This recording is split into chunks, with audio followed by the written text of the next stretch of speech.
Cerca de 22 séculos depois das primeiras tentativas de se explicar o átomo como a estrutura mais básica do universo, entre os dias 5 e 6 de setembro de 1766, nasce o químico, físico e meteorologista John Dalton, que é considerado, atualmente, o fundador da teoria atômica moderna. John Dalton contribuiu em diversos aspectos direta e indiretamente relacionados na física, química e até mesmo na termodinâmica. No começo do século XIX, Dalton tornou-se secretário da Sociedade Literária e Filosófica de Manchester e, no ano seguinte, apresentou uma importante série de artigos, intitulada Ensaios Experimentais. Nesse longo artigo, apresentou-se vários tópicos, sendo eles a constituição de gases mistos, evaporação, expansão térmica de gases e a pressão do vapor e outros vapores em diferentes temperaturas, tanto no vácuo quanto no ar. Dalton foi o principal expoente moderno em reelaborar as teorias atomísticas de Leucipo e Demócrito. No final de 1803, ele publicou um trabalho. Encorajado pela recepção favorável que este trabalho recebeu, ele desenvolveu a sua teoria ainda mais em palestras para a Royal Society e mais tarde em seu livro Um Novo Sistema de Filosofia Química, publicado em 1808. No trabalho de Dalton, foram estabelecidos 5 postulados que constituíam o seu modelo atômico. Primeiro, toda matéria é formada por átomos. Tal postulado estava em comum acordo com as narrativas filosóficas de Leucipo e Demócrito, que estabelecia o átomo como a estrutura mais básica do universo. Segundo, átomos de um determinado elemento são idênticos em tamanho, massa e outras propriedades. O segundo postulado de Dalton baseava-se na lei das proporções definidas do químico francês Joseph Proust. Terceiro, átomos de diferentes elementos combinam-se em proporções simples de números inteiros para formar compostos químicos. O terceiro postulado de Dalton foi decisivo para a criação da lei das proporções múltiplas, lei esta que baseava-se na lei de Proust. Quarto, os átomos não podem ser subdivididos, criados ou destruídos. Esse quarto postulado também estaria em comum acordo com a narrativa filosófica atomística grega. Quinto, em reações químicas, os átomos são combinados, separados ou rearranjados. Complementando a afirmação de seu quarto postulado, o quinto postulado de Dalton afirmava que os átomos se associavam ou desassociavam para que se organizassem sem serem subdivididos, criados ou destruídos. Em 1803, John Dalton propôs usar a massa atômica, que ainda era desconhecida, do átomo mais leve, o hidrogênio, como a unidade natural de massa atômica. Essa foi a base da escala de peso atômico. Dalton levantou a hipótese de que a estrutura dos compostos pode ser representada em proporções de números inteiros. Então, um átomo do elemento X combinado com um átomo do elemento Y é um composto binário. Além disso, um átomo do elemento X combinado com 2 elementos de Y ou vice-versa é um composto ternário. Dalton usou seus próprios símbolos para representar visualmente a estrutura atômica dos compostos.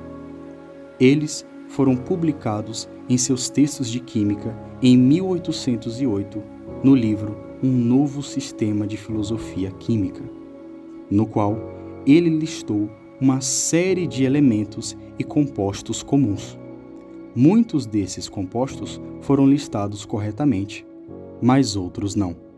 Dalton adquiriu muitas de suas ideias do trabalho de outros químicos, incluindo Anthony Lavoisier e William Wiggs. Ele, no entanto, foi o primeiro a colocar as ideias de uma teoria atômica universal, que foi, sem dúvidas, a sua maior conquista. Cerca de 12 anos após a morte de John Dalton, nasce, em 1856, o físico britânico Joseph John Thomson.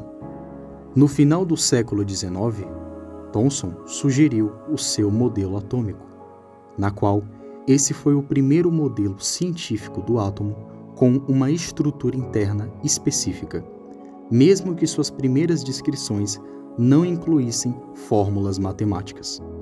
O modelo atômico de Thomson é popularmente conhecido como o modelo do pudim de ameixa, pois estabelece a noção de que os elétrons eram distribuídos uniformemente, como passas em um pudim de ameixa. Em um artigo intitulado Raios Catódicos, Thomson demonstrou que os raios catódicos não são luz, mas feitos de partículas negativamente carregadas. Além disso, ele observou que os raios catódicos podem ser desviados por campos elétricos e magnéticos, o que não acontece com os raios de luz. Em alguns parágrafos, perto do final deste longo artigo, Thomson discute a possibilidade de que os átomos fossem feitos dos intitulados corpúsculos, chamando-os de átomos primordiais. Thomson também acreditava que o intenso campo elétrico ao redor do cátodo fazia com que as moléculas de gás circundantes se dividissem em seus corpúsculos componentes, gerando assim os raios catódicos. Essas descobertas, e principalmente a descoberta do elétron, mudou as visões de Thomson. Thomson os chamou de corpúsculos, o que hoje nós chamamos de partícula subatômica, mas eles eram mais comumente chamados de elétrons, o nome que o físico irlandês George Johnstone Stoney cunhou para a chamada unidade fundamental de quantidade de eletricidade em 1891. No entanto, mesmo no final de 1899, poucos cientistas acreditavam em partículas subatômicas. Thomson forneceu sua primeira descrição detalhada do átomo em seu artigo de 1904 sobre a estrutura do átomo. Thomson começa com uma breve descrição de seu modelo. Focado principalmente nos corpúsculos, Thomson adotou a esfera positiva do modelo de átomo de Kelvin proposto em 1903.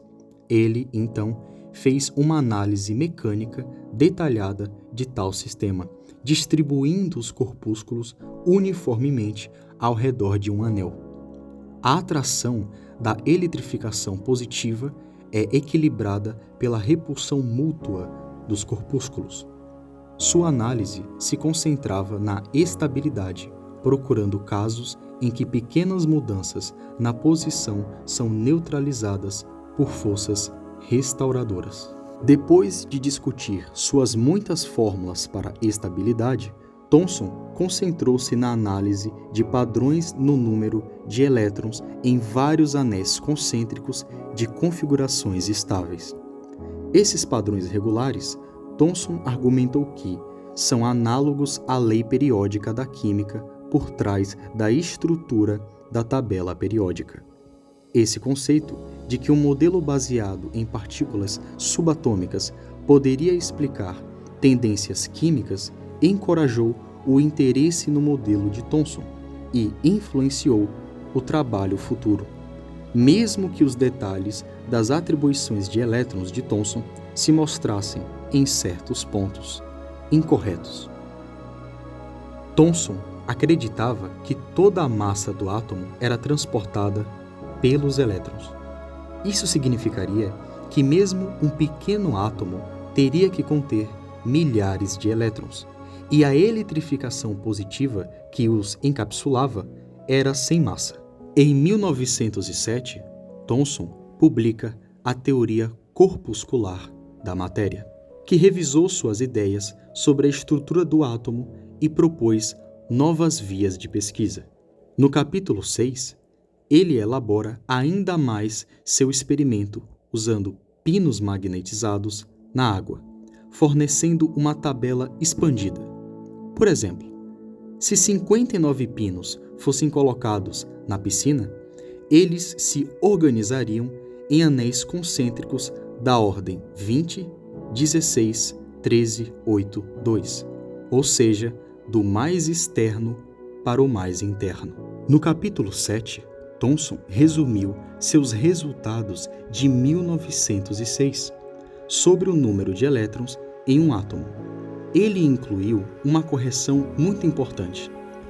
Ele substituiu a análise da partícula beta por uma baseada nos experimentos de raios catódicos de August Becker, dando um resultado em melhor concordância com outras abordagens do problema. 273 experimentos de outros cientistas neste mesmo campo mostraram que os átomos contêm muito menos elétrons do que Thomson pensava anteriormente. Thomson também acreditava que o número de elétrons em um átomo era um pequeno múltiplo de seu peso atômico. Ele diz: o número de corpúsculos em um átomo de qualquer elemento é proporcional ao peso atômico do elemento. É um múltiplo e não grande do peso atômico do elemento. Isso significaria que quase toda a massa do átomo era transportada pela esfera positiva. Neste livro, ele também estimava que um átomo de hidrogênio é 1.700 vezes mais pesado que um elétron.